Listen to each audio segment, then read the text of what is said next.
എല്ലാവർക്കും നമസ്കാരം. 2018 ഞങ്ങൾ ആദ്യമായിട്ട് ഈ സിനിമ ഡിസ്കസ് ചെയ്ത് തുടങ്ങുന്നത്. അന്ന് ഞാൻ ആദ്യം ഓസ്കർ ഗോസ്റ്റ് എന്നുള്ള സിനിമയുടെ ഷൂട്ടിന്റെ സമയത്ത് നിൽക്കുമ്പോഴാണ് ഡിജോ വിളിച്ചിരുന്നത് സ്ക്രിപ്റ്റ് ഡിസ്കസ് ചെയ്യാൻ പറഞ്ഞപ്പോൾ. ആ സമയത്ത് ഡേറ്റുകൾ മാനേജ് ചെയ്യാനൊക്കെ ഭയങ്കര പെടാപ്പാടായിരിക്കും. ഞാൻ സിനിമയിൽ വന്നിട്ട് അധികമായിട്ടില്ല, അത്രയും സിനിമകൾ ഒരുമിച്ച് ചെയ്യുന്ന സമയത്ത് മാനേജ് ചെയ്യാൻ ഭയങ്കര ബുദ്ധിമുട്ടായിട്ട് ഞാൻ ഡിജോയുടെ അടുത്ത് ആദ്യം പറഞ്ഞത്, ഇഷ്ടപ്പെട്ടാലും കമ്മിറ്റ് ചെയ്യാൻ പറ്റാത്ത ഒരു നിവൃത്തിയുടെ തൽക്കാലം ഉണ്ട്, അതുകൊണ്ട് നമുക്കിത് ഡിസ്കസ് ചെയ്തിട്ട് കാര്യമുണ്ടോ എന്നാണ് ചോദിച്ചത്. പക്ഷെ ഡിജോ പറഞ്ഞു, എന്നാലും നമുക്കൊന്ന് വെറുതെ നമുക്ക് ഇരുന്ന് ഡിസ്കസ് ചെയ്യാം എന്ന് പറഞ്ഞ് ഡിസ്കസ് ചെയ്ത് കഴിഞ്ഞപ്പോൾ എങ്ങനെയെങ്കിലും ഡേറ്റ് ഉണ്ടാക്കി ചെയ്യണം എന്ന് എനിക്ക് തോന്നിയ ഒരു സിനിമയാണ്. അന്ന് സുരേഷ് ചേട്ടനും ഡിജോയും കൂടെ വന്നിട്ടാണ് അന്ന് നാരേറ്റ് ചെയ്തത്.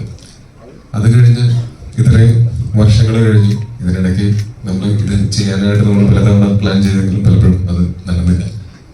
പക്ഷെ ഇത്രയും വർഷങ്ങൾ കഴിഞ്ഞിട്ടും ഇത്രയും വർഷങ്ങളിൽ ആ സ്ക്രിപ്റ്റിൽ വർക്ക് ചെയ്തുകൊണ്ടിരുന്ന ഞാൻ അന്ന് കണ്ടതിനേക്കാൾ എത്രയോ എലിഗേറ്റഡ് ആയിട്ടുള്ള സീനുകളുള്ള, എത്രയോ ഗംഭീരമായിട്ടുള്ള സീക്വൻസിലുള്ള ഒരു സ്ക്രിപ്റ്റ് ആയിട്ട് ഒരു സിനിമയ്ക്ക്, ഒരു കലക്കൻ സിനിമയ്ക്ക് വേണ്ടിയൊരു സ്ക്രിപ്റ്റ് ആയിട്ട് ഇതിനെ ഇവര് പോളിഷ് ചെയ്തുകൊണ്ടിരിക്കുന്നു എന്ന് പറയുന്നത്.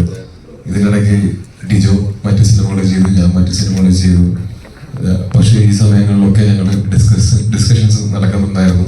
പല തവണയായിട്ട് നമ്മൾ അതിൻ്റെ സ്ക്രിപ്റ്റുമായിട്ടായിരുന്നു. എന്നിട്ട് ഇപ്പോൾ ഫൈനലി നമുക്ക് ഇരിക്കുന്ന സ്ക്രിപ്റ്റ് എന്ന് പറയുന്നത് ഞങ്ങൾക്ക് ഭയങ്കര സന്തോഷം തരുന്ന, ഭയങ്കര കോൺഫിഡൻസ് തരുന്ന ഒരു സ്ക്രിപ്റ്റായിട്ടാണ്. മലയാള സിനിമയ്ക്ക് കിട്ടുന്നില്ല. അപ്പം ആ ഒരു വർഷമാണ് 2025 കാലെടുത്ത് വെക്കുമ്പോൾ ഇത്രയും വലിയൊരു പടമായിട്ട് നമ്മുടെ ഇൻഡസ്ട്രിയിൽ നിന്ന് പള്ളിച്ചട്ടമ്പി അങ്ങനെ ഒരു സിനിമയായി മാറട്ടെ എന്നും. പിന്നെ ഒരു ചെറിയൊരു കാര്യങ്ങളെ ഇപ്പോഴാണ് ഈ ഓവർസീസ്, ഞാൻ പറയാൻ വിട്ടുപോയതാണ്, ഇപ്പോഴാണ് ഈ ഓവർസീസിനൊക്കെ ഇത്രയും മാർക്കറ്റ് വന്നത്. ഇപ്പം നേരത്തെയൊക്കെ ഞങ്ങൾ ഈ ബിസിനസ്സൊക്കെ ചെയ്യുമ്പോൾ എനിക്ക് തോന്നുന്നത് ഇവര് നൗഫലും ബ്രിജീഷൊക്കെ വരുന്നതിന് മുമ്പ് ചെറിയ തുകകളായിരുന്നു കിട്ടിക്കൊണ്ടിരുന്നത്. നമുക്കൊക്കെ ഒരു 25 ലക്ഷം രൂപ 50 ലക്ഷം രൂപയൊക്കെ ആയിരുന്നു എനിക്ക് കിട്ടിക്കൊണ്ടിട്ടിരിക്കുന്നത്. തീർച്ചയായിട്ടും എനിക്കത് പറയാതിരിക്കാൻ പറ്റത്തില്ല. നൗഫലും ബ്രിജീഷൊക്കെ വന്നതിന് ശേഷമാണ് മലയാള സിനിമയിൽ ഓവർസീസ് എന്ന് പറയുന്ന ഒരു കാര്യത്തിന് ഒരു മാർക്കറ്റ് തന്നെ ഉണ്ടായത്. കാരണം ഒരുപാട് പൈസ അതിന് വേണ്ടിയിട്ട് കളഞ്ഞിട്ടുണ്ട്. കാരണം ഞാൻ അറിയാലോ, ഇപ്പോൾ ഒരു ബിസിനസ് ഒക്കെ ആയിട്ട് ഇരിക്കുമ്പോൾ നമ്മളെല്ലാവരും, ഞാൻ നിങ്ങൾക്ക് അറിഞ്ഞിരിക്കാൻ വേണ്ടിയിട്ട് അല്ല, എനിക്കറിയാവുന്ന ഒരു കഥ പറയുന്നു മാത്രമേ ഉള്ളൂ. കാരണം അവരുടെ ഒത്തിരി പൈസ അതിന് വേണ്ടിയിട്ട് വിട്ട് കളഞ്ഞിട്ടുണ്ട്. കാരണം സിനിമയിൽ വിട്ട പൈസ തിരിച്ചെടുക്കുക എന്ന് പറയുന്ന കുറച്ച് കഷ്ടപ്പാടുള്ള ഒരു കാര്യമാണ്. പക്ഷെ ആ മാർക്കറ്റ് ഇല്ലാതിരുന്ന സമയത്ത്, അല്ലെങ്കിൽ നമുക്ക് ഒരു ഏകാധിപത്യമായിരുന്നു ഓവർസീസ് എന്ന് പറയുമ്പോൾ, അപ്പോൾ അവിടെ കോമ്പറ്റീഷൻ ഇല്ലായിരുന്നു. അപ്പൊ ഇവര് വന്നപ്പോഴായിരുന്നു അതിനൊരു കോമ്പറ്റീഷൻ വന്നത്.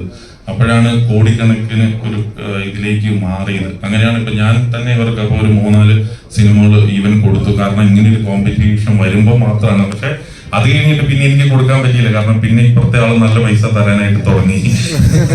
അത് കണ്ടിട്ട് പക്ഷെ ഞാൻ പറയാണ്, വേൾഡ് വൈഡ് വന്നതുകൊണ്ട് മാത്രമാണ് എന്ന് ഞാൻ വിശ്വസിക്കുന്നു ഓവർസീസ് എല്ലാ ആർട്ടിസ്റ്റുകൾക്കും ഇത്ര മാർക്കറ്റ് കിട്ടിയ അങ്ങനെ ഒരു കമ്പനി ടൊവിനോട് ഈ പടം പ്രൊഡ്യൂസ് ചെയ്യുമ്പോൾ അതിയായ സന്തോഷമുണ്ട്.